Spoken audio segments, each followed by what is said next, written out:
वेळ झाली म्हणजे जे लोक लेट आले होते त्यांच्यासाठी पण वेळ झाली. कोणीतरी लेट आलं होतं ना, 1-2-3 जण. हां, 3 तास झालेले आहेत. ही जी ॲन्सर हा पेपर दिला आहे सगळ्यांना, क्वेश्चन पेपर मिळाला आहे का? क्वेश्चन पेपर तुम्ही घरी घेऊन जा तुमच्यासाठी. आणि हे जे बुकलेट आहे हे मात्र इथं द्या सगळं. याच्यामध्ये जे 32 पानांचं आपण दिलं म्हणजे असेसमेंटसाठी, ते घरी घेऊन जाऊ नका. म्हणजे आणि एक इन्फॉर्मल डिस्कशन आपण आता याच्यावर करूया, व्हिडिओ ह्या सगळ्या याच्यावर. बाकी मग नंतर आपण फॉर्मल त्याच्यामध्ये डिस्कशन करू की काय अपेक्षित होतं काय नाही. तुमचं जे असेसमेंट आहे, जे काही लिहिलं आहे त्याच्या बेसिसवर आपण ते बोलूया. आत्ता फक्त बेसिक काय कोणी चूज केलं, कशामुळे चूज केलं, पेपर लिहून झाला का, काय झालं का. आज म्हणजे 20 तारीख आहे, 9 तारखेला आपला प्रिलिम्सचा पेपर झाला आणि जवळपास 11व्या दिवशी तुम्ही इथं येऊन लिहायला सुरुवात केली. माझ्या दृष्टीने हेच करेजियस आहे. म्हणजे सध्याचं जे राज्यसेवेचं वातावरण जर आपण बघितलं, गेल्या आठवड्याभरामध्ये मला अनेक लोक येऊन भेटलेत किंवा ज्यांनी मेसेजेस केलेत की त्यातले बरेचसे लोक असे आहेत की आम्ही प्रिलिम्स पास होतो आहोत पण आम्हाला लिहायचं नाही किंवा आम्हाला भीती वाटते. म्हणजे मला 1-2 कॅन्डिडेट असे भेटले की ऑप्शनल जो काही आहे तो असाच टाकून दिला. म्हणजे त्यावेळेला असं वाटलं की हा घेऊ आणि आत्ता काय तरी 138 मार्क आहेत.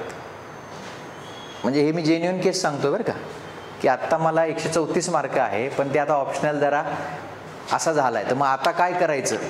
सो मी जे त्या दिवशी पण लेक्चरमध्ये म्हणालो की आपल्याकडे मेन संबंधी जर बोलायचं ठरलं तर एक आपल्याकडे जो कॉम्पिटेटिव्ह ग्रुप होता की जे लोक UPSCची तयारी करत होते, त्यातल्या बहुतांश लोकांना असं वाटलं की आपण लेखनाचा मोमेंटम आपल्याकडे आहे म्हणून मग आता आपण इकडे यशस्वी सहजरित्या होऊ शकू.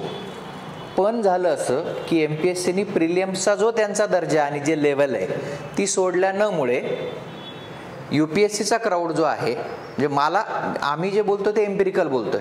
डेक्कन IAS आणि सुभाष अकॅडमीमध्ये काहीतरी मोघम काहीतरी बोलायचं असं नाही आहे. जे लोक आम्हाला येऊन भेटत आहेत आणि जे सांगतायत की ते लोक आता म्हणले की नाही प्रिलियम्स आमची निघत नाही आहे. जे तुमचे जुने लोक आहेत ज्यांचं आता एज बार 38 आणि 41 आहे, जे 10 वर्षापासून MPSC ऑब्जेक्टिव्हची तयारी करत होते, प्लस जे लोक आत्ता क्लास 2 झालेत, 24 साली क्लास 2 झालेत किंवा जे आता ऑलरेडी ट्रेनिंगमध्ये आहेत, लक्षात येत आहे, त्यांनी असेच जाऊन पेपर दिला तर त्यांचे मार्क्स पण चांगले आलेत. बरं, त्यातल्या बहुतांश लोकांना विचारलंय की नाही नाही जागा अशा फार आता आम्हाला मोठ्या वाटत नाही आहेत, क्लास 1 वाटत, मग कशाला मेन्स द्यायची.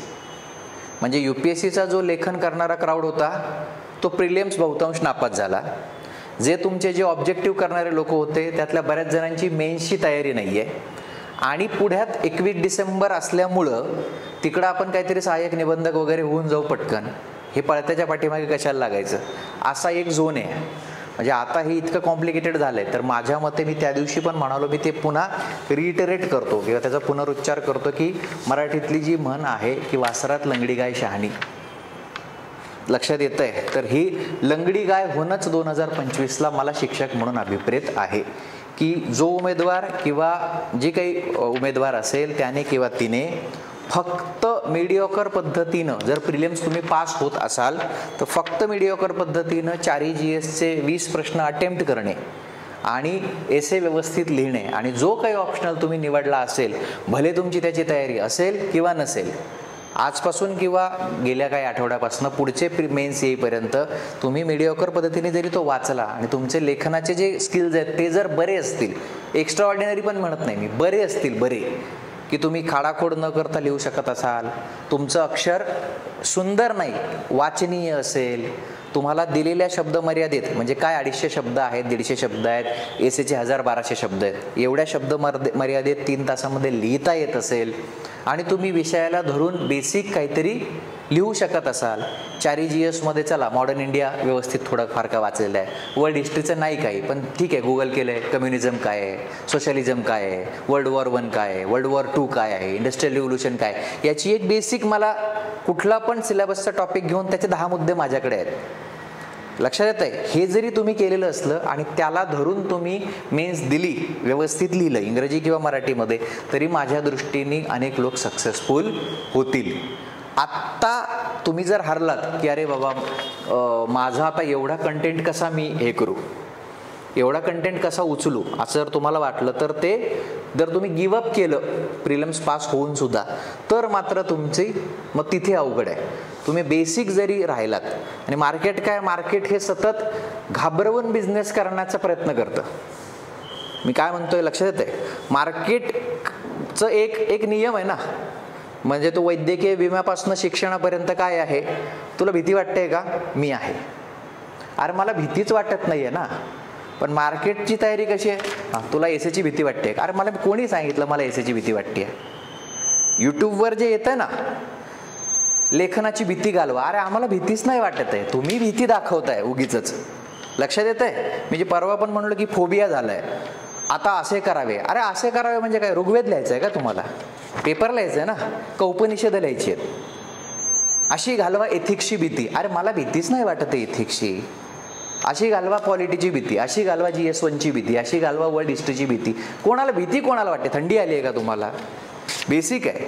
सो त्यामुळं भीती आणि हे सोडून द्या. कॉन्टेंटशी तुमची स्पर्धाच नाही आहे. तुमची स्पर्धा फक्त काय आहे, काय 100-120 दिवस जे तुमच्याकडे आहेत त्याच्यामध्ये मीडियोकर पद्धतीने ते मटेरियल वाचत राहणे आणि सिमल्टेनियसली लिहित राहणे. त्या दिवशी सुद्धा मी सांगितलं, पहिल्या टेस्टला सुद्धा मी सांगतो की 40% वाचा, 60% लिहा, किंवा 30% वाचा आणि 70% लिहा.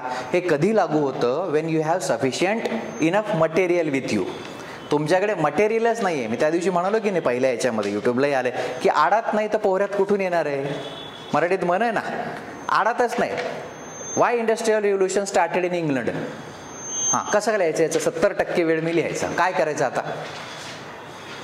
मला काहीतरी तर वाचायला पाहिजे की नाही?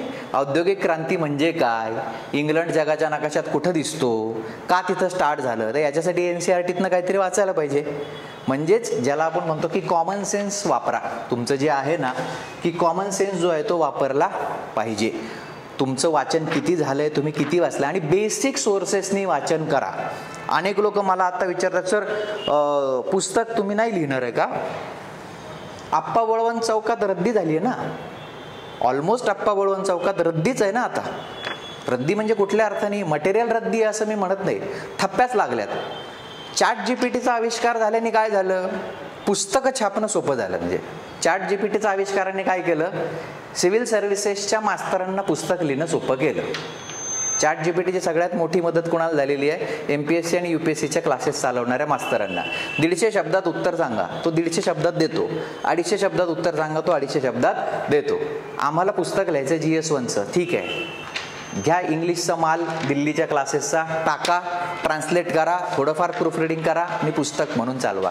मटेरियल बरोबर आपलं वॉरच नाही. तुम्ही पहिल्यांदा हे जे तुमचे जे गैरसमज आहेत ते जर दूर नाही केले ना तर होणार नाही. मटेरियल बेसिक आहे. काय मटेरियल वाचायचं? GS1 ही हिस्ट्री. तुम्ही जे पूर्वीपासून वाचत होता तेच वाचणार आहे ना. बिपिनचंद्रांचं स्ट्रगल फॉर इंडिपेंडन्स मराठीत आलेलं आहे, केसागरनी केलेलं आहे. किंवा स्टेट बोर्डामध्ये तुम्ही आधुनिक भारताचा इतिहास वाचलाय तो. वर्ल्ड हिस्ट्रीला सर काय करू? काही नको करू. जे टॉपिक सिलेबसचे दिलेले आहेत, आत्ता मी असं म्हणेल का तुम्हाला की बाबा नाही तू वर्ल्ड हिस्ट्रीचं ओरिएंट लॉंगमनचं पुस्तक घे, किंवा वर्ल्ड हिस्ट्रीसाठी काय ते नॉर्मन लुईसचं पुस्तक घे असं तर मी, किंवा अर्जुन डेची देवची हे वापर NCERT. एवढी स्पेसच आपल्याकडे 2025च्या मेन्ससाठी नाही आहे. बेसिक आहे, जे तिथे सिलेबसमध्ये दिलेले आहेत ते टॉपिक गुगलवरनं शोधावेत, आपण त्याच्या नोट्स काढावेत. भूगोलासाठी NCERT वाचलेलं आहे, स्टेट बोर्ड वाचलेलं आहे. सोसायटीसाठी तुम्ही सोसायटीच्या 11वी-12वीचे NCERT वाचू शकता, किंवा YCMOची समाजशास्त्रावरचे थोडे थोडे टॉपिक्स वाचून घेऊ शकता. GS2 तुम्ही लक्ष्मीकांत वाचतच आहात, योजना वाचताय, कुरुक्षेत्र वाचताय. इंटरनॅशनल रिलेशन संबंधी काय तुम्हाला फॉरेन सर्व्हिसमध्ये थोडीच जायचंय. स्वतःच्या हाताने नोट्स बनवत, भारत नेपाळ, भारत पाक, भारत श्रीलंका, ब्रिक्स काय आहे, वर्ल्डच्या महत्त्वाच्या इंटरनॅशनल ऑर्गनायझेशन्स काय आहेत, हे तुम्ही बनवू शकता. आणि ऑब्जेक्टिव्हमध्ये जसं होतं ना की एक पुस्तक वाचलं, उदाहरणार्थ काय की अर्थव्यवस्थेसाठी देसले सरांचं पुस्तक वाचलं, अनेक प्रश्न प्रिलिम्समध्ये सापडतात. लक्ष्मीकांत वाचलं, पॉलिटिचं लेखनाच्या केसमध्ये असं होतच नाही ना. तुमच्या अंडरस्टँडिंगवरची ती परीक्षा असल्या कारणानं मॅटर हे इरिलेव्हंट झालेलं आहे. तुम्ही कुठूनही वाचा, तुम्ही गुगलवरनं वाचू शकता किंवा तुम्ही ChatGPTवरनं वाचू शकता. तुम्ही काय वाचायचं ते तुमचं तुम्ही ठरवा. तुम्ही कुठलं त्याच्यासाठी AIचं टूल वापरू शकता, त्यांनी काहीच फरक पडत नाही. त्यामुळं पुस्तकं पर्टिक्युलर वाचल्यामुळं आम्ही पास होऊ असं काही नाही आहे. तुम्ही तुमचं मॅटर ठरवा. एथिक्समध्ये काय आहे की एथिक्सच्या बाबतीत काय तुम्ही टर्मिनॉलॉजीज आहेत, लेक्सिकॉन वाचलं तरी टर्मिनॉलॉजी एक्सप्लेन केलं आहे, सुब्बाराव वाचलं तरी त्याच्यामध्ये त्यांनी बेसिकच दिलेलं आहे. अल्टिमेटली तुमचं जे कॉम्प्रिहेन्शन आहे, तुम्हाला जे कळलं एथिक्समध्ये तेच तुम्हाला मांडायचं आहे, तेच तुम्हाला मार्क्स देऊन जाणार आहे. मराठीमध्ये त्याच्यावर विपुल लेखन आहे, इंग्रजीमध्ये आहे, पुस्तकांचा ढीग लागला आहे. म्हणजे ती जर अशी एकावर एक रचली ना तर आपल्याला म्हणजे गाडूनच टाकतील ती, एवढी पुस्तकं झालेली आहेत. हा जो तुमचा प्रॉब्लेम चाललाय ना की आता आमच्यासाठी कोण पुस्तकं लिहिणार, तुम्ही जे सतत मसिया शोधता ना सर, तुम्ही लिहिता का? म्हणजे मला गेलं 10 वर्ष, सर तुम्ही पॉलिटीचं एक पुस्तक लिहा ना. अरे लिहिलं ना लक्ष्मीकांतनी, मी कशाला परत लिहू? मी वेगळा फंडामेंटल राईट सांगणार आहे का? Article 14 equality before law and equal protection of law बदलून टाकणार आहे का मी? आर्टिकल 21 जे काही आहे ते बदलणार आहे का? तुमची लिबर्टीचं काही बदलणार आहे का? राईट टू लाईफ काही हे होणार आहे का? सो तुम्ही जे सारखं सारखं मटेरियलमध्ये मोक्ष शोधता ते बंद करा. की कोणीतरी काहीतरी एक ब्रह्मदेव इथे येईल, तो मटेरियल देईल आणि मग मी पास होईल. तुमच्याकडं गुगल आलेलं आहे, तुमच्याकडे ChatGPT आलेलं आहे, फुकट आहे मोस्टली अनेक गोष्टी, तुमच्याकडे सिलेबस आहे आणि तुमच्याकडे UPSCचे गेल्या 10 वर्षांचे PYQ आहे. त्याच्यातलेच प्रश्न जर परत परत लिहिले, इवन PYQचे सर कोण आन्सर देईल? अरे कशाला, टाक ChatGPTवर, त्याला म्हणा इंग्लिशमध्ये 150 शब्दात दे आणि त्याला म्हणा तेच आता मराठीत ट्रान्सलेट करून दे आणि ते तुमच्या हाताने लिहा. ह्या केसमध्ये, लेखनाच्या केसमध्ये तुमच्या हातानं लिहिणं आणि तुमच्या हातानं नोट्स काढणं हे खूप महत्त्वाचं आहे. हे मी अत्यंत तळमळीने सांगतोय तुम्हाला. भले काय होऊ शकतं, विकिपीडियासारखा चुकीचा डेटा थोडाफार फॅक्टचा त्याच्यामध्ये येऊ शकतो. हां बोल.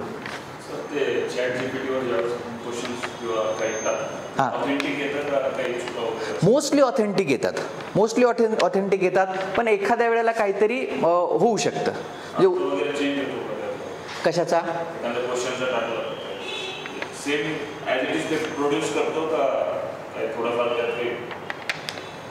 काय म्हणजे मला नाही कळलं.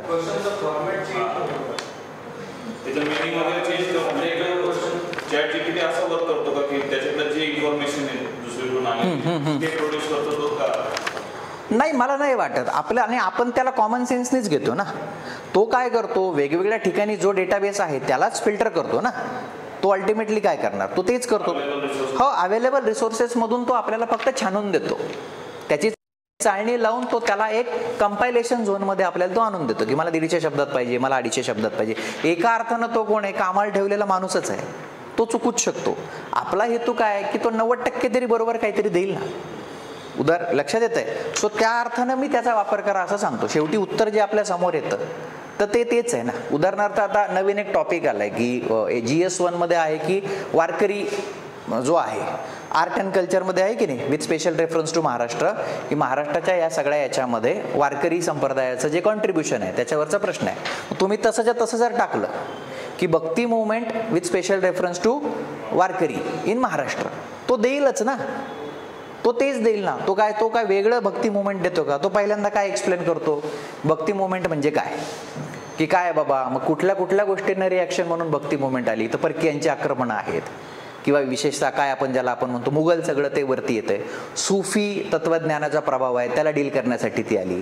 जाती व्यवस्थेचं स्तोम खूप माजलं होतं, त्याला डील करण्यासाठी ती आली. अनेक गोष्टी आहेत.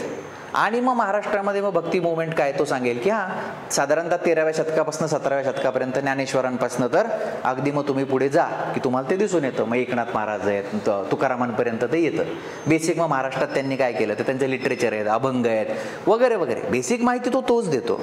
लक्षात येतं. त्याच्यामध्ये तुम्ही तुमचं स्पेशल जे काही आहे माहिती ती त्याच्यात ॲड करून तुमच्या उत्तराला वेगळं करू शकता. पण मी असं म्हणतोय की एक्स्ट्रा ऑर्डिनरी करण्याचा विषय राहू द्या. आत्ता आपण मीडिओकर जरी ते केलं, कॉन्टेंटमध्ये रिसर्च मोडमध्ये न जाता लेखनावरती आपण बेसिक मटेरियल जर काढलं की डिझास्टर मॅनेजमेंट, गुगलला टाकलं की डिझास्टर मॅनेजमेंटची मला एक नोट करून दे, मी ती वाचली आणि उत्तर लिहायला सुरुवात केली. असंही होऊ शकतं की नाही. सो मटेरियल तुम्ही तुमचं ठरवा आणि उत्तर जास्तीत जास्त लिहा. तर आपण मूळ मुद्द्यावर येऊया की एसेचा आज पेपर होता आणि 20 तारखेला 10व्या-11व्या दिवशी तुम्ही इथे येऊन 3 तास 10 ते 1 पेपर लिहिला. मला असं वाटतं की हे डेडिकेशन आहे, मला हे महत्त्वाचं वाटतं. म्हणजे नुसतंच भांबावून बोंबलत मार्केटमध्ये आता मी काय करू हे न करता तुम्ही इथे येऊन 3 तास पेपर लिहिला, हे मला सक्सेस वाटतं. संस्थेचं पण वाटतं, विद्यार्थ्यांचं पण कौतुक मला ते वाटतं की तुम्ही इथे येऊन लिहिलं. तुमचं डोकं जोवर एसेच्या बाबतीत मुलं विचार सर कुठलं पुस्तक वाचू, एसेचं कुठलं पुस्तक आहे. वाचन थोडंसं वाईट ठेवा, रविवारच्या पुरवण्या वाचा, सकाळची पुरवणी वाचा, मटासंवाद वाचा, लोकसत्ताचं लोकरंग वाचा, जी काही चांगली चांगली पुस्तकं रोजचे आर्टिकल्स आहेत ती वाचा. तुमचं जे काही रीडिंग आणि तुमचं रायटिंग स्किल आहे त्याला थोडंसं तासत राहा, त्याला थोडीशी धार लावत राहा आणि भरपूर एसे लिहित राहा. हा एक भाग आहे. सो आता 4 निबंध आपण दिलेत. जसा UPSCचा फॉर्मॅट आहे तसंच आपण ते घेतलं आहे. सेक्शन ए मध्ये आपण साधारणतः काय आहे, फिलॉसॉफिकल सगळे एसे ठेवलेले आहेत बघा. Creative life is the only life. It is very simple to be happy but very difficult to be simple. Freedom or security and eternal conflict before human civilisation. Desire is the root of suffering. म्हणजे इथं आपण 5वी-6वी पासून गौतम बुद्धांच्या याच्यामधलं ते ऐकलेलं आहे. आता याच्यातला पहिल्या 4 मधलं कोणी काय काय लिहिलं, 2-3 नमुने आपण समजा म्हटले, कुठला घेतला. Desire is the root of suffering कुठला लिहिला जाईल. Freedom or security, eternal conflict before human civilisation कुठला लिहिला. फ्रीडम आणि it is very simple to be happy. हां, म्हणजे एसे निवडणं हा पण एक महत्त्वाचा भाग आहे. सेकंड सेक्शनमध्ये कुठले लिहिले, आर्टिफिशियल इंटेलिजन्स होता. सेकंडमध्ये आपण काय केलं, जे थोडेसे मार्केटमध्ये विषय आत्ता चालू आहे, मुद्दाम बून और बेन एकदम शालेय असं त्याला केलं की वरती थोडंसं हेवी झालं असं आम्हाला वाटलं, थोडं हेवी आम्ही मुद्दाम केलं. आणि खाली मग आपण एक असा दिला की अगदी थोडंसं स्कूल लेवल पण वाटला पाहिजे. हां, reservation yesterday, today and tomorrow. हा घेण्यामागचा हेतू काय होता, मराठा आरक्षणाचं जे सगळं चाललेलं आहे, OBC रिझर्वेशनचं सगळं चाललेलं आहे की आरक्षण काल, आज आणि उद्या. याच्यावर खूप माहिती गेल्या वर्षभरात आपल्याकडे आली आहे. अनेक क्लासेसच्या लोकांनी व्हिडिओ केलेत, अनेक वृत्तपत्रांमध्ये लेख आलेत की मुळात आर्टिकल 15 काय आहे, आर्टिकल 16 काय आहे, रिझर्वेशन कसं दिलं जातं, शेड्यूल कास्टचं रिझर्वेशनचे प्रोव्हिजन काय, शेड्यूल ट्राईबच्या रिझर्वेशनचे प्रोव्हिजन काय, OBC आणि हे काय नेमकं क्लास आहे, मग तो वर्ग आहे का, जात आहे का, मंडल कमिशन, सगळं ते दिलं आहे. 7थमध्ये नॅचरल डिझास्टर्स. म्हणजे पेपर काढताना डेक्कन आयएसच्या वेळेचंही आम्ही सांगत होतो की आम्ही कधी अनमन धक्क्या ज्याला आपण म्हणतो, चला आता प्रश्न काढू, असं ह्या पेपरपासून सुद्धा आम्ही तसं करणार नाही आहे. आत्ता पुरामुळेच तुमची परीक्षा जी आहे ती पुढे गेली आणि बऱ्याच ठिकाणी म्हणजे अगदी आपल्या पुण्यामध्ये काय आहे की ते सगळं पावसाचं पाणी साचत होतं. मग कॅलॅमिटीज ज्या काही आहेत, डिझास्टर जे आहेत, चॅलेंजेस बिफोर ॲडमिनिस्ट्रेशन, प्रशासनासमोर काय आव्हानं आहेत, आणि शेवटचा रेवडी ज्याला आपण म्हणतो. परवा अग्रलेख पण होता बिहारच्या इलेक्शनच्या निमित्तानं, गिरीश कुबेर यांनी लोकसत्तामध्ये तो लिहिलेला 10,000 रुपयाचं जे आहे, किंवा महाराष्ट्रामध्ये जे काही लाडकी बहीण योजना आहे आणि इतर सगळ्या गोष्टी की freebies, woman empowerment and development. So 5 नंबरचा थोडासा आम्ही असा ठेवला आहे. 6, 7, 8 इज आय थिंक, म्हणजे हे असाच्या असा पेपर UPSC मेन्सचा सुद्धा असू शकतो. याच्यामध्ये कुठलंही स्टँडर्ड आम्ही खाली आणलेलं नाही आहे की MPSCला आहे तर सोपं करू. आणखी एक जो बाजारात जो प्रकार चाललाय ना, तो थोडा लिही बाबा, 3-3 तासाचा नाही. तू एक काम कर, छोटा एसे लिही. तू एक काम कर, आज 2च प्रश्न लिही. म्हणजे काय गोट्या खेळायच्या आहेत का आपल्याला, मार्चमध्ये काय करायचं आहे का, चिंचोके आहेत म्हणजे चंपूल खेळायचं आहे तिकडे. हे जे नादी लावण्याचा प्रकार आहे ना, हा इथं आपण करणार नाही. 3 तासाचा पेपर आहे, 1000 ते 1200 शब्द आहेत, तर 3 तास लिहावं. सुचत नसेल तर बसून राहावं. तुम्ही कुठे उभे आहात आणि तुम्हाला कुठे पोचायचं आहे, जिथे पोचायचं ते सगळ्यांनाच माहिती आहे की मेन्स क्वालिफाय करायची आहे, पण तुम्ही कुठं उभं आहे, इथं उभं आहे, तिथं उभं आहे का तिथं उभं आहे. दिल्लीला जर पोचायचं आहे तर तू त्रिवेंद्रममध्ये उभा आहे, नागपूरमध्ये उभा आहे, भोपाळला उभा आहे, हे कळल्यावर आपल्याला डिस्टन्स कळतं ना, मग कसं जायचं ते कळतं. तुम्ही जर म्हणलेलं आहे की मी दिल्ली इकडं खाली कन्याकुमारीला दिल्लीकडे पाठ करून उभा आहे आणि इकडे बोंबलत खाली पडतोय कुठं समुद्रामध्ये, तर दिल्लीला पोचणारच नाही आहे. त्यामुळं काय आहे की आपल्याला आपण कुठं उभं आहोत याची सुरुवात आहे जाणीवपूर्वक आपण एसेनी केली आहे. विषय असे आहेत की ते डे टू डे लाईफमधलेच आहेत. आणि आता आपण 1 to 1 बोलू, म्हणजे की तुमचे पेपर असेस आम्ही करू, आपण भेटूया आणि 1 to 1 आपण डिस्कस करूया की काय अपेक्षित होतं एसेमध्ये. छोटे व्हिडिओ आपण करून टाकूया. आता 8 विषयांवर जर तासभर बोलायचं म्हटलं तर 8 तासांचा व्हिडिओ होईल. ते आम्ही करणारच आहोत की आम्हाला कुठले मुद्दे त्याच्यात अपेक्षित होते. पण 1 to 1 सुद्धा आपण संवाद करणार आहोत की काय लिहिलंय. बरं, आता तुम्ही कुठला लिहिला म्हणले, पहिल्या याच्यात desire is the root of suffering. काय काय म्हणजे तुमच्या डोक्यात काय मुद्दे होते बरं, थोडंसं जाऊया आपण त्याच्यामध्ये. त्यात मेन मी एक मुद्दा मांडला की आजकालच्या सोसायटीमध्ये आपण स्वतःची जी कॅपेबिलिटी आहे त्याच्यावरून आता आपण दुसऱ्याच्या सुपरफ्लॉ त्याच्यात चालतोय. आणि नीडला आपण एका पॅशन सारखं बघत म्हणजे आपलं जे इंटरनल पीस ते डिस्टर्ब करत चालतो. बरं. आणि आता परत सोशल मीडियाच्या काळात एक मेनू कार्ड सारखं आपल्या समोर ज्या लहान लहान गोष्टी आपण ते विसरत चालतो जे आहे. आणि समजा नाही आता तिथे जाऊयाच आपण, तुमच्या त्या याच्यावर जाऊया. फक्त desire is the root of suffering ह्याचा अर्थ तुम्ही काय घेतला तिकडे? इंटरनल पीस आणि त्याचे करिअरवर समजा स्कूल डेज जे युथवर काय काय परिणाम होईल सगळं मी त्यात मांडतो. युथवर हेल्थवर आपल्या desire is the root of suffering साधारणतः हा इश्यू होता. याच्यामध्ये तुम्हाला काय लक्षात आलं? आता ज्यांनी लिहिला नाही आहे ते सुद्धा त्याच्यामध्ये हे करू शकतात. सर पण इथे आहेत, सर पण त्याच्यात बोलू शकतात. Desire is the root of suffering ह्याच्यामध्ये तुम्हाला काय वाटतं, काय याचा निबंधाचा काय म्हणजे झोन काय आहे? तृष्णा हे दुःखाचे मूळ आहे, म्हणजे मराठी तृष्णा हे दुःखाचे मूळ आहे, म्हणजे मूळ शब्द जो आहे की मूळ आहे. The very cause of suffering is desire. मला काहीतरी कशाची तरी इच्छा आहे, हेच माझ्या दुःखाचं कारण आहे. म्हणजे I wish that's why I am unhappy. Simple याच्यामध्ये ट्रान्सलेट जर करेल की मला आत्ता काहीतरी चमचमीत खाण्याची इच्छा होते आहे आणि ते मला आत्ता मिळत नाही, मग मला दुःख झालं, असा अर्थ आहे का? मला असं वाटतं की आत्ताच्या आत्ता माझं लग्न व्हावं, मला कोणीतरी जोडीदार असावं, वाईस वर्सा, नवरा असावा किंवा बायको असावी, मुलगी असेल तुम्हाला, बरोबर असं वाटतं. मग ह्याच्यातनं मग दुःख आहे का? मला आत्ताच्या आत्ता डेप्युटी कलेक्टर पाहिजे बा, मला लाल देवीची गाडी पाहिजे, हे काय मी इथं अभ्यासिकेत बसतोय रोज रोज, ते मेसचं काहीतरी सकाळी पोहे खातो, मग दुपारी वायफायवर मॅच बघतो, कंटाळा आलाय, 4चा चहा वगैरे, मला आत्ताच्या आत्ता डेप्युटी कलेक्टर व्हायचं आहे. मग हे दुःखाचं मूळ आहे का? विषय तोच आहे ना. स्टेटमेंट दिलंय त्यांनी, desire is the root of suffering. Desire is the root of suffering हे वाक्य दिलंय त्यांनी. आता वाक्य दिलंय म्हणजे ते युनिव्हर्सली ट्रूथ असायलाच पाहिजे असं, ते खरंच असायला पाहिजे असं नाही. तुम्हाला त्याच्याबद्दल काय वाटतं, तुम्ही त्याच्याबद्दल काय तुमचं ॲनालिटिकल स्किल आहे किंवा तुमची काय फिलॉसॉफिकल बैठक आहे याच्यावरती आपण बोलू शकतो. काय काय वाटतं? मग निबंधाचा विषय कळलाय. Desire is the root of suffering. Desire is the root of suffering. या प्रत्येक विषयावर माझे व्हिडिओ येतील, इथल्या आपल्या सगळ्या फॅकल्टी मेंबर्सचे व्हिडिओ येतील.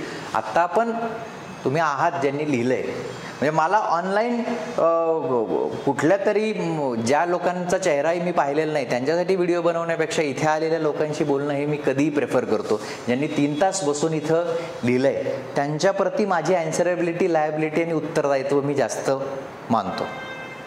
काय वाटतं मग? Desire is the root of suffering काय अर्थ घेतला तुम्ही? काय तुम्ही जेवढं मनमोकळं बोलाल ना तेवढं तुम्ही लेखीच्या याच्यामध्ये जास्त हे व्हाल. हे ऑब्जेक्टिव्ह सारखं नाही आहे. म्हणजे थॉमस बॅबिंग्टन मेकॉले कोणत्या दिवशी त्यानं त्याचं मिनिट जे आहे स्पेशल मांडला 2 फेब्रुवारी 1835. मार्च 1835मध्ये तुमचा विल्यम बेंटिकनं तो स्वीकारला. असा प्रश्न आहे का की पुढीलपैकी कोणत्या तारखेला मेकॉलेनी त्याचा निवाडा किंवा काय मिनिट दिला? हा विषयच नाही ना इथं कुठला फॅक्ट विषय आपण बोलतच नाही आहे. त्यामुळं जोवर तुम्ही तुमच्या मेंदूमध्ये ते चर्निंग करणार नाही, तुम्ही व्यक्त होणार नाही कागदावर और बोलताना, ते डिस्कशनचा झोन तुमचा होत नाही. जोपर्यंत महाराष्ट्रातल्या पुण्यातल्या वेगवेगळ्या शहरांमध्ये MPSCचं गेल्या 12 वर्षांमध्ये फॅक्टचं खूळ संपणार नाही तोपर्यंत हे क्रॅक होणार नाही. Desire is the root of suffering. प्रत्येक शब्दाला एक दार आहे. डिझायर या शब्दाला खूप मोठं काहीतरी आहे, रूट आहे. सफरिंगला आहे, मूळ आहे. म्हणजे ते म्हणतात की इच्छा झाली की दुःख निश्चित आहे, बरोबर आहे ना. म्हणजे डिझायर झाली की, मग डिझायर कशाला म्हणायचं? डिझायर काय? मग डिझायर म्हणजे विश आहे का? काय डिझायरचा काय अर्थ घ्यायचा? हे सगळं जे फोडणं आहे ना, तोच निबंध आहे. लक्षात यायचं, कुठलंही मॅथमॅटिकल याला एक उत्तर नाही. हे जे तुम्ही कशा पद्धतीने फोडता की बाबा तृष्णा हे दुःखाचे मूळ आहे, मग असं आहे का? मग सगळं मानवी जीवन तर तृष्णेवरच अवलंबून आहे. Why you are sitting here, you want to become class 1 class 2. मग काय, म्हणजे तुम्ही दुःखी व्हायलाच आलेले आहात असा त्याचा अर्थ होतो का? मी शिक्षक आहे, मला तुम्हाला आता शिकवायचं आहे आणि याच्यातनं मला काहीतरी फीज घ्यायची आहे, मग माझं ब्रेड अँड बटर तुम्ही दिलेल्या फीजवर अवलंबून आहे, बरोबर. मग ही माझी आता तृष्णा आहे का की बाबा नाही माझ्याकडे खूप मुलं क्लासला असायला पाहिजे, मग म्हणजे मी आता इन इट सेल्फ दुःखी झालो का? तृष्णेच्या पूर्ततेच्या प्रयत्नांमध्ये जे अपयश येतं त्याच्यात दुःख आहे. Suffering lies in it self, काय म्हणूया आपण, डिझायर, ऑर त्या डिझायरसाठी वेन यू गेट एफर्ट, आणि त्या एफर्ट जेव्हा ते त्याच्यात फेल्युअर येतं त्याच्यात सफरिंग आहे, असं पण होऊ शकतं ना. मग कोणीतरी पहिल्याच प्रयत्नात समजा IAS झालं, मग त्याला सफरिंग नाही आहे का? असा विषय आपल्याला चर्चेला आपण घेतो ना ज्यावेळेला तुम्ही लिहिता, असं पण होऊ शकतं ना. किंवा सफरिंग म्हणजे नेमकं काय, दुःख म्हणजे नेमकं काय होतं? मग बॉडीली पेन आहे, इमोशनल पेन आहे, एक्झिस्टन्शियलिस्ट पेन आहे. पेन काय आहे, सफरिंग काय आहे? मी समजा आत्ता इथे मी पडलो आणि माझ्या पायाला खरचटलं, रक्त आलं, तर मग मी सफर होत नाही का? What is suffering? सफरिंगला पण डिफाईन केलं पाहिजे ना. मी जर पडलो आत्ता, मला वेदना झाली, बरोबर आहे, वेदना झाली, तर मग ते सफरिंग आहे का? म्हणजे तो कुठला एक लेखक आहे, आय थिंक हारुकी मुराकामी आहे. त्या मुराकामीच्या पुस्तकामध्ये एक वाक्य आहे की pain is inevitable, suffering is optional. त्याचं जे वाक्य आहे की वेदना जी आहे ही अटळ आहे, पण सफरिंग मात्र वैकल्पिक आहे. म्हणजे त्याला सफरिंग मानायचं का नाही मानायचं, दुःख कशाला मानायचं, हे पण सापेक्ष आहे ना, कम्पॅरेटिव्ह आहे. कशाला म्हणजे हसल, म्हणजे ते नवाजुद्दीन सिद्दीकीचा इंटरव्ह्यू आहे की नाही, तो म्हणतो की खूप लोक म्हणतात की आपने बहुत स्ट्रगल किया आहे, की खूप स्ट्रगल केलं. तो म्हणतो याला कशा स्ट्रगल म्हणायचं, मी मजा करत होतो ना. म्हणजे मी अनेकदा विद्यार्थी माझ्यावर चिडतात की हा माणूस खूप खडूस आहे. मी तुम्हाला असं म्हणतो की नाही, MPSCचे कमिशनचे अध्यक्ष तुमच्या घरी आवतन घेऊन आले का? बाबा रे, तू जर महाराष्ट्राच्या ब्युरोक्रेसीत आला नाही तर अवघड होईल प्रशासनाचं, असं आहे का तुमचं? येत आहेत का? कुठले मंत्री येत आहेत का? तू जर डेप्युटी कलेक्टर झाला नाही, SDM झाला नाही बाबा, तर महसूल प्रशासनाचं अवघड आहे. सगळे वाळू माफिया जे काही ते मोकाट सुटतील, तू आला तरच तू त्यांच्यावरती कर्क करू शकणार आहे. असं आवतं नाही का आपल्याला? असं आहे का? म्हणजे सफरिंग काय आहे? मग हे आपण आपल्या हाताने चूज केलेलं असतं का? की तृष्णेवरती पण आपला काही कंट्रोल असतो? मी फक्त मुद्दे फेकतोय, मी कन्क्लुजनचे मुद्दे देत नाही आहे. मी ब्रेनस्टॉर्मिंगचे मुद्दे काय असावेत ह्याच्याविषयी बोलतोय. What is desire? मग हसल आणि डिझायरमध्ये काही फरक आहे का? हसलला सफरिंग म्हणता येतं का? म्हणजे जे प्रयत्न आपण इथं करतो, अनेक विद्यार्थी आता 2024चा रिझल्ट आला, 7-7 वर्ष, 8-8 वर्ष, 10-10 वर्ष इथं प्रिपेअर करतात. ॲव्हरेज एज काय आहे तुमच्या सगळ्यांचं जे पास होतात? 32, 33, 31, बरोबर. ऑलमोस्ट तुम्ही 22व्या वर्षी आमच्याकडे येता आणि 8-9 वर्ष एक डेकेड तुम्ही घालवता. मी अनेकांना म्हणतो की 25च्या पुढे बंद केलं पाहिजे, माझं ऐकतच नाही कोणी, पण तरी ठीक आहे चला, ते 30 क्रॉस करून टाकतात, 32 क्रॉस करून टाकतात. मग हे मधल्या काळामध्ये जे हसल केलेलं आहे ते सफरिंग होतं का? का मग एक दिवसाच्या त्या सक्सेसने ते सफरिंग जे आहे ते आनंदामध्ये परावर्तित होतं? हे पण आहे ना. मग तुम्ही याला सफरिंग मानता का? अनेक विद्यार्थी माझे पोस्ट होल्डर नाही सर, मी एन्जॉय केलं, मला आवडतं एका ठिकाणी शांतपणे 10 तास बसून अभ्यास करणं, हे मला आवडतं. म्हणजे मग तुमच्या ज्या डिझायर आहे त्याचं इंटेन्शन पवित्र पाहिजे का? अभ्यास करण्याची आवड आहे म्हणून मी सिव्हिल सर्व्हिसेस देतो, असं जर असेल तर ते सफरिंग होणार नाही का? असं होऊ शकतं ना. कळलं. पण फक्त लाल दिव्याची गाडी पाहिजे आणि जरा पैसे येतात, सॅलरी व्यतिरिक्त जरा इकडून तिकडून भरपूर पैसे येतात, हे इंटेन्शन आहे. पण अभ्यास करायला आवडत नाही, मग सफरिंग फिक्स आहे ना. असं होऊ शकतं की नाही. नाही मला इन्स्टाला रील बनवायचे, तहसीलदार तथा कार्यकारी दंडाधिकारी आज चार्ज घेतला, या फोटोसाठी माझी तळमळ चाललेली आहे, मला काय अभ्यास करायचा नाही. म्हणजे लक्षात येत आहे की डिझायर या गोष्टीला फोडायला पाहिजे की डिझायर आपण कशाला म्हणतो. मला अपेक्षित हे आहे, इव्हॅल्युएटर किंवा असेसरला अपेक्षित हे असतं की तुमची थिंकिंग कॅपॅबिलिटी काय आहे. Sometimes it may happen that you are going in to wrong direction. तुम्ही चुकीच्या दिशेने विचार करू शकत असाल, बट यू टेक चान्स. लक्षात येतं मला काय म्हणायचं की तुमची ॲनालिटिकल ॲबिलिटी आहे की तुम्ही ती गोष्ट पडताळून बघत आहात. डिझायर नेमकं कशाला म्हणायचं आहे.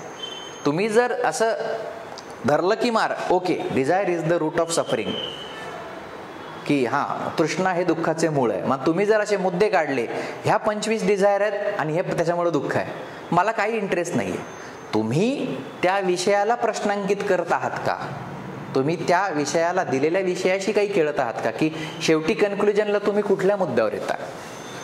एसेमध्ये साधारणतः एसेचे विषय जर फिलॉसॉफिकल असतील तर बायनरी कन्क्लुजन संभवत नाहीत.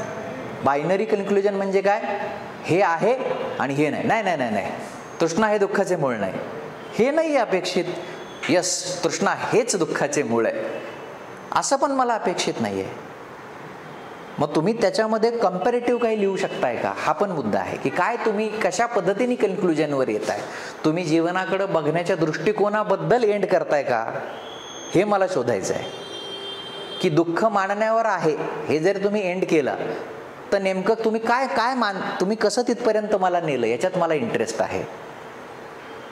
लक्षात आहे. मग ते पुन्हा गांधींचं पण मध्ये येऊ शकतं की सगळ्यांच्या इच्छेसाठी पृथ्वी आहे पण वासनेसाठी नाही. सगळ्यांना पृथ्वीवर पुरेल इतकं दिलेलं आहे निसर्गानं, पण तुमची लस्ट इतकी आहे तर मग ते नाही. मग लस्ट म्हणजे डिझायर आहे का, नीड म्हणजे डिझायर आहे का. कुठल्या अशा बॉडीली किंवा फिजिकल डिझायर्स आहेत ज्या आपल्या जन्माबरोबरच सुरू होतात. बाळ जन्मतं आणि ते आईच्या दुधासाठी टॅहोक फोडतं, ते रडतं, मग ही त्याची डिझायर आहे ना की त्याला आत्ता आईचं दूध पाहिजे आहे.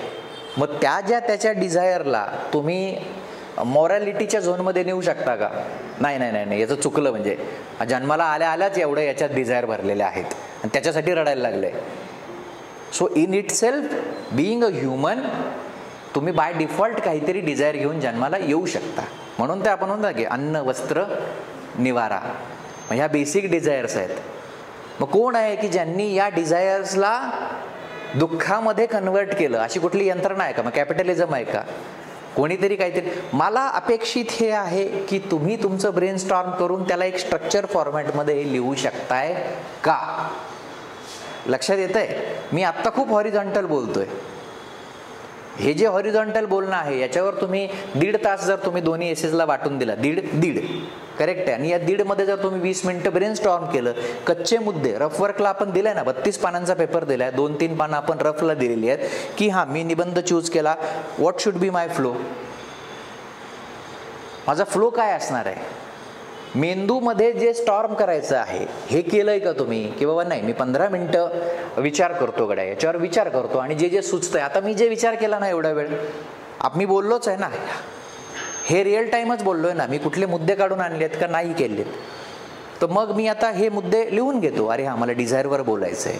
डिझायर कुठली डिझायर आहे, फिजिकल डिझायर आहे, इमोशनल डिझायर आहे, मार्केट क्रिएटेड डिझायर आहे, ओरिजिनल डिझायर पण असतं ना.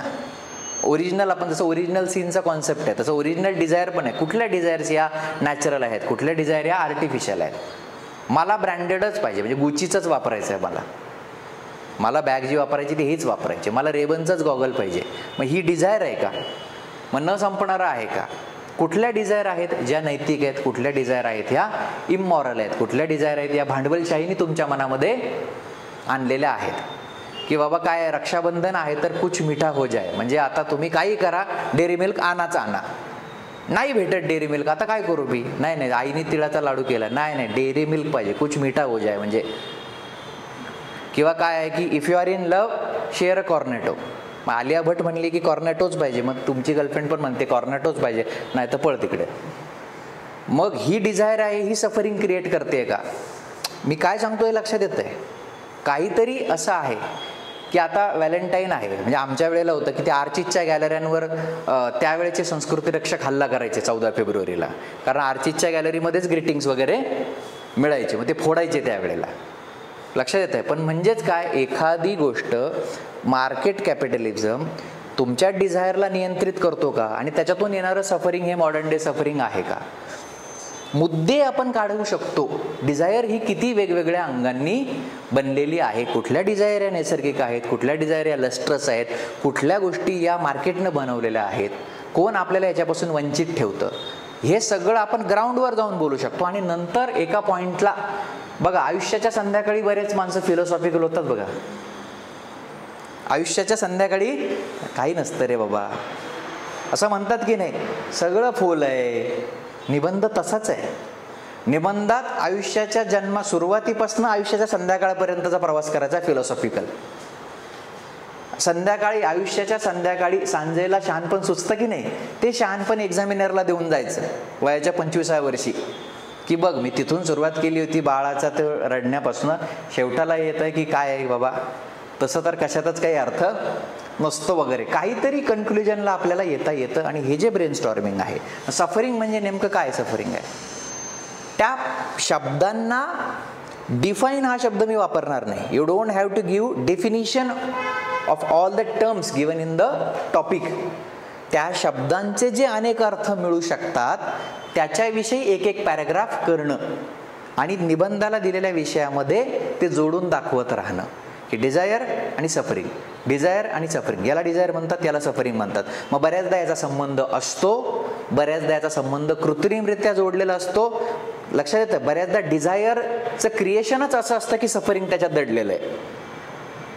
डिझायरचं क्रिएशनच असं असतं. दरवर्षीच्या सप्टेंबरमध्ये लॉन्च होणारा आयफोन आणि त्याची धरलेली डिझायर ही मुळातच सफरिंग आहे. IPhone 17 pro max 1,49,000.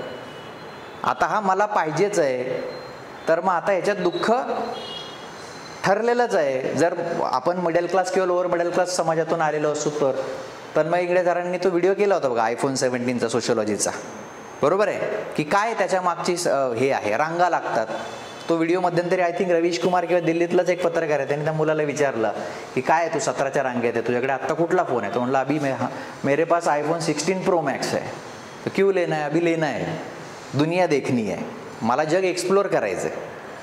म्हणजे काय की ह्या डिझायरमध्येच मग सफरिंग दडलेलं आहे का? आईवडिलांच्यासाठी नोकरीला लागणं ही डिझायर नैतिक आहे का अनैतिक आहे? मग ही डिझायर तर वेगळी आहे, याच्यामध्ये काहीतरी मूल्यव्यवस्था निर्धारित आहे. सो अशा कुठल्या डिझायर आहेत ज्या मौलिक आहेत, नैतिक आहेत? अशा कुठल्या डिझायर आहेत ज्या बाजारानं तयार केल्यात? अशा कुठल्या डिझायर आहेत ज्या जन्मापासून माझ्या सोबत येतात? बरोबर आहे. म्हणजे जेवण करणे ही डिझायर आहे, पण जेवीन तर चांदीच्याच ताटात जेवीन, ह्या डिझायरमध्ये सफरिंग आहे का? बरोबर आहे ना मला काय म्हणायचं आहे? तर हे उकलून काढणं म्हणजे डिझायरवर बोलणं आणि मग त्याच्या अनुषंगाने येणाऱ्या सफरिंगवर बोलणं. आणि सफरिंग नेमकं काय आहे याचा शोध घेणं. कशाला सफरिंग म्हणायचं? हसलला सफरिंग म्हणायचं का? अभ्यासिकेमध्ये 8 तास शांतपणे वायफाय असलेल्या वातावरणात अभ्यास करणं हा संघर्ष आहे का हा मी चूज केलेला संघर्ष आहे, हा मी निवडलेला संघर्ष आहे का? याच्यावरती आपण बोलणं अपेक्षित आहे. आणि कुठेतरी जसं आता मी पेपर असेस करेल तेव्हा हे करेल. आणि हे ना, हे जे मी आत्ता बोललो ना, ह्याच्या पीपीटी आणून काय होत नाही. हे जे बाजारात चाललंय ना, सिलेबसला आपण डिकोड करू. काय डिकोड करता? फुटायचा तर राहिलाय ना तो आता. काय आणखी काय डिकोड करता? त्याला किती डिकोड करता? डिकोड काय आहे ते? काय असं त्या सिलेबसमध्ये असं लिहिलंय का मंगळावर रॉकेट कसे सोडावे याचा फॉर्म्युला दिलाय का डिकोड करायला? काय आहे डिकोड करायला? काय दिलेलं आहे? Contributors in the freedom struggle. काय डिकोड करायचं याच्यामध्ये?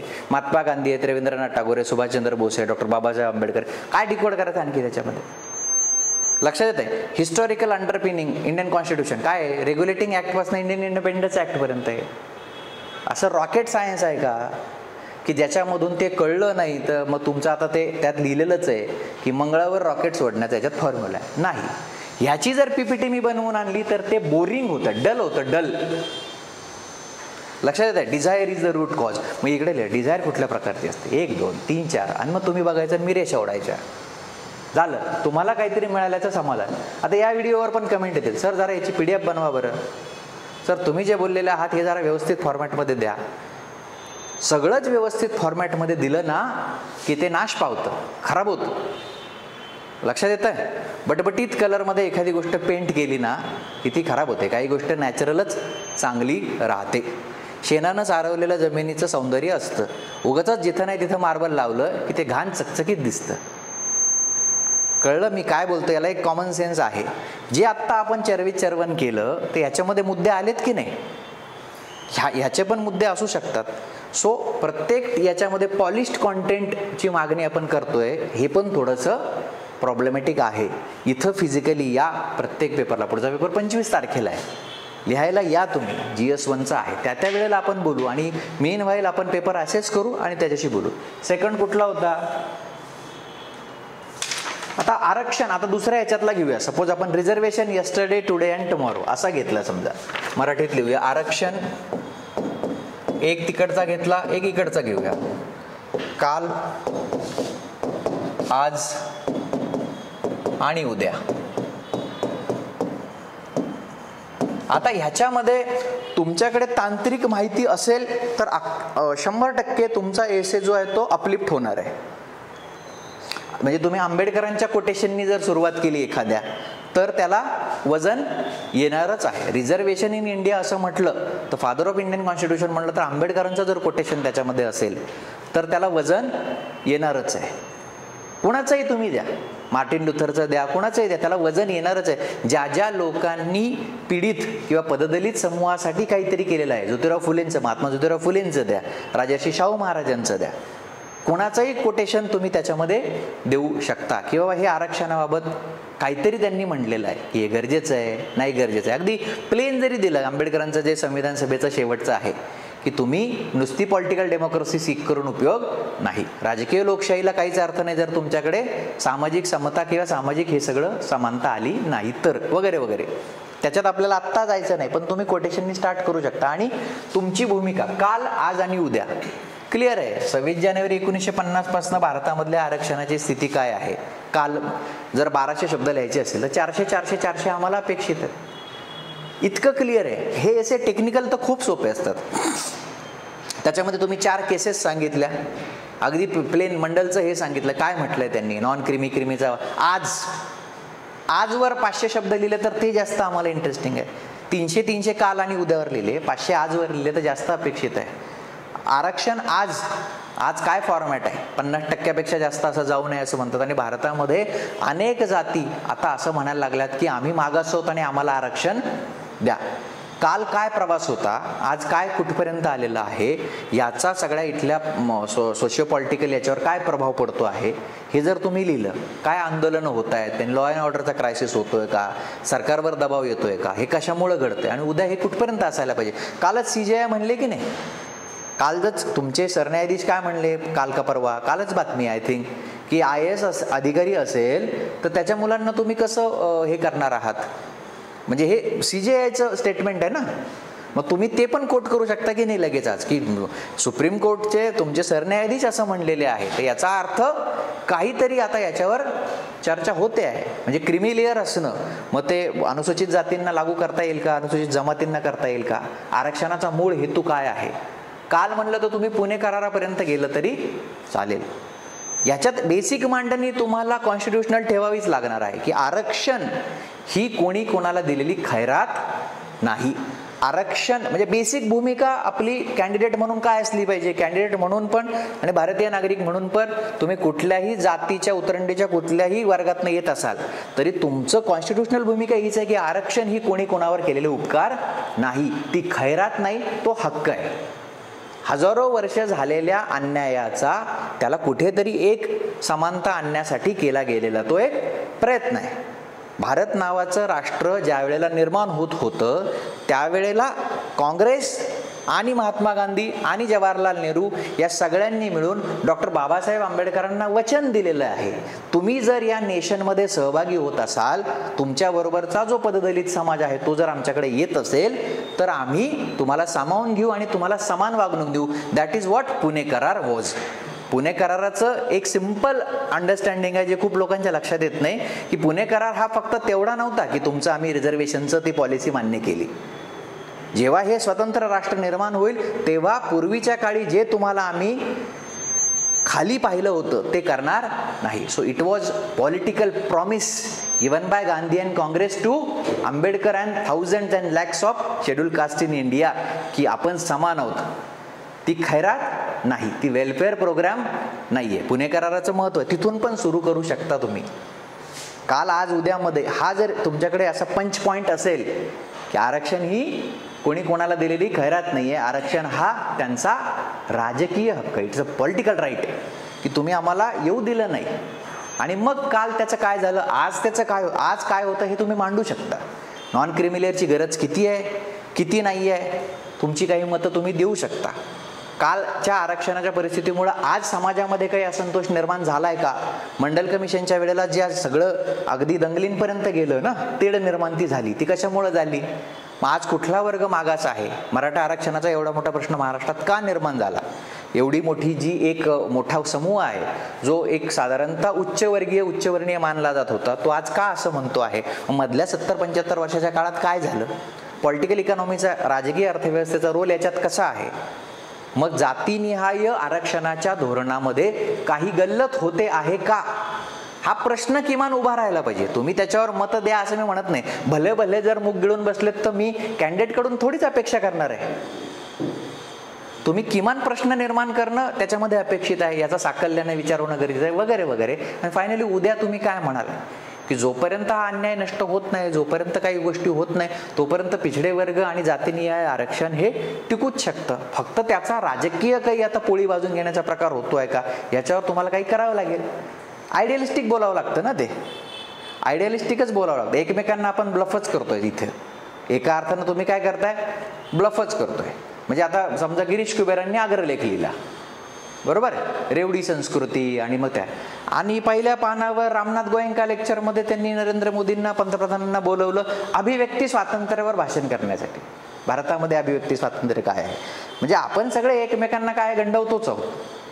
आपण एकमेकांना काय करतो आहोत, सगळेजण आपण एकमेकांना खोटं खोटं छान छान बोलत होतो. हा छान छान बोलण्याचा प्रोग्राम आहे, बरोबर. म्हणजे मी टीका करत नाहीये. So you can see the conflict. तुम्ही इंटरनल कॉन्ट्राडिक्शन सगळीकडेच बघू शकता. म्हणून त्यांनी नाराज होण्याचं पण काही कारण नाहीये. आपल्याला काहीतरी एक आपला हेतू परीक्षेवर दे, मला पास करावं, मला नोकरी द्या, 7वं वेतन आहे, आता 8वं येईल, मला नोकरी द्या, इतकं आपण क्लीन तिथे राहिलं पाहिजे. सो हा मुद्दा आहे. आणि बाकीच्या सगळ्या 5-6 विषयांविषयी पण आपण डिटेल बोलूया, त्याचे व्हिडिओ येतील. हां बोला, आता काही शंका असतील तुम्ही जे लिहित असाल त्याच्यात आपण बोलू.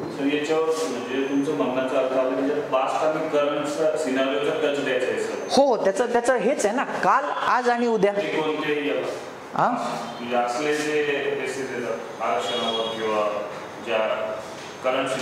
हो हो,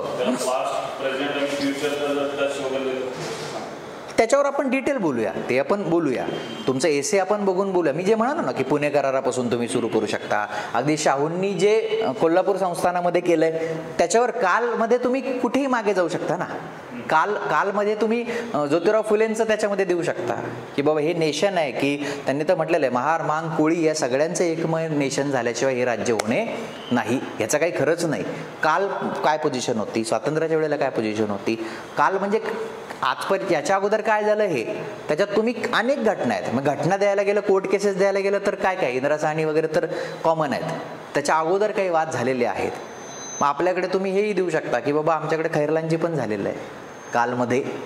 जर आपण सगळ्या सोशल याचं इक्वेलिटीची गोष्ट करतो तर मग हे कसं काय घडलं आहे? सो सामाजिक लोकशाही रुजलेली नाही. काही ठिकाणी राजकीय हक्क जरी काही वर्गाला मिळालेले असले तरी ते सुद्धा होत नाही आहे. दलित ॲट्रॉसिटी नावाची गोष्ट, म्हणजे ॲट्रॉसिटी ॲक्ट अजूनही लागू आहेच ना, त्याच्यामध्ये अपडेट येत जात आहेत. कालमध्ये तुम्ही काही लिहू शकता. आज ज्याचं पॉलिटिसायझेशन जे सगळं चाललंय, राजकीयकरण त्या प्रश्नाचं, त्याच्यावर लिहिणं अपेक्षित आहे. आणि उद्या ज्या दिवशी सगळा समूह इगॅलिटेरियन होईल त्या दिवशी कदाचित त्याची गरज संपून जाईल, पण तोपर्यंत तुम्हाला त्याच्यावरती गणितासारखं 1+1=2 असं उत्तर देता येणार नाही. आणि हे तर अजिबातच हे नाही की बघा माझ्या वर्गात त्याला 78% होते आणि मला 92 होते, पण तो आत आहे आणि मी आत नाही. इतकं चाइल्डिश पद्धतीचं आर्ग्युमेंट इथे काय येऊ शकत नाही हेही लिहायला पाहिजे, कारण त्याला 1000 वर्षांचा काहीतरी वेगळा इतिहास आहे. ती इतक्या इझी पण याच्यामुळं आज एक वर्ग दुखावला जातोय हेही सत्य नाकारून चालणार नाही. तर त्या वर्गाला मग शिक्षित करणं गरजेचं आहे की त्या वर्गाच्या भावना समजून घेऊन काही changes like non creamy layer, like CJI परवा बोलले तसं काही करता येऊ शकतं का. मला तुमच्याकडून कन्क्लुजन नको आहे, तुमच्याकडून त्याचा उहापोह हवा आहे. त्याला निबंध असं, निबंध हा एक लिटररी फॉर्म आहे. जसं कथा असते, कविता असते, कादंबरी असते, तसा निबंध हा एक वाङ्मयीन फॉर्म आहे. त्याच्यामध्ये तुमची शब्दकळा कशी आहे, तुमचं अक्षर कसं आहे, तुमच्या विचारांचा फ्लो कसा आहे, तुम्ही कसं नॅव्हिगेट करताय, तुम्ही एका उतार्यामध्ये एक विचार आणून संपवताय का, मग दुसरा विचार आणताय का, दुसरा विचार आणताना तुम्ही उतारा बदलताय का, एका उतार्यातून दुसऱ्या उतार्यात जाताना तुम्ही स्मूथली जाताय का की ब्लॉक बाय ब्लॉक जाताय, हे सुद्धा महत्त्वाचं आहे. आत्ता तर मी फक्त कॉन्टेंटवर बोललो. पेपर जेव्हा मी चेक करेल तुमचे तेव्हा आपण एक्सप्रेशनवर बोलू आणि त्यावेळेला लक्षात येईल अरे हे तू मध्ये रॅन्डम काहीतरी तुला आठवलं म्हणून टाकलं. लक्षात येतंय? बोलूया आपण त्याच्यावर. आत्ता फक्त आता काही तुम्हाला बोलायचं असेल तर बोला, फक्त तेवढं म्हणजे समअप करू आपण. काय वाटतं? काय असेसमेंट झाल्यावरच आपण बोलूया 1 to 1.